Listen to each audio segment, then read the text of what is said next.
Alors l'hydrogène, c'est déjà le premier atome du tableau de Mendeleïev. C'est le composé le plus présent dans la nature, sauf qu'il est toujours combiné à d'autres composés. On ne l'a jamais à l'état pur naturellement.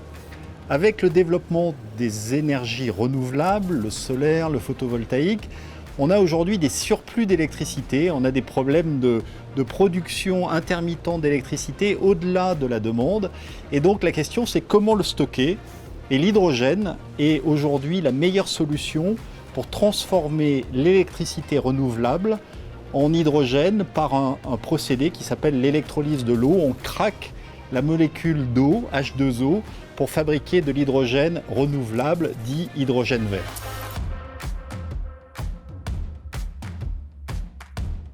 Renault a été pionnier du véhicule électrique. Pour repousser encore les limites de l'utilisation, nous souhaitons développer l'hydrogène pour mieux répondre aux besoins des professionnels, en particulier sur les véhicules utilitaires.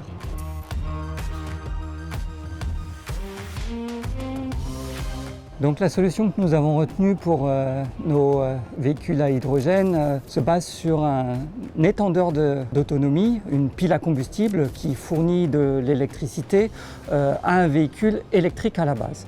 Un véhicule qui reste zéro émission dans le cadre d'un véhicule à pile à combustible, donc qui permet l'accès aux villes. C'est un véhicule qui par ailleurs est destiné à un usage professionnel, qui souvent ont un usage local, ce qui permet de surmonter la limitation d'infrastructures. Quand une station d'hydrogène est disponible à proximité, le véhicule est tout à fait utilisable dans cette configuration. En clair, c'est un compromis entre une autonomie maximisée et une approche aussi compétitive que possible, utilisant les meilleurs atouts des technologies disponibles, hydrogène et électrique.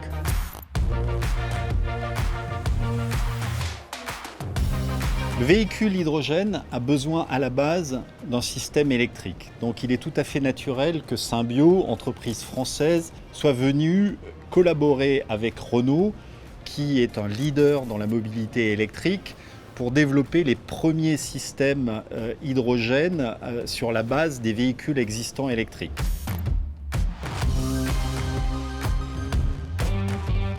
Pour étendre le champ d'application de la mobilité propre, l'hydrogène nous paraît être une technologie très prometteuse. Nous espérons pouvoir accompagner la dynamique de l'hydrogène avec des produits compatibles avec le développement des infrastructures et de l'écosystème.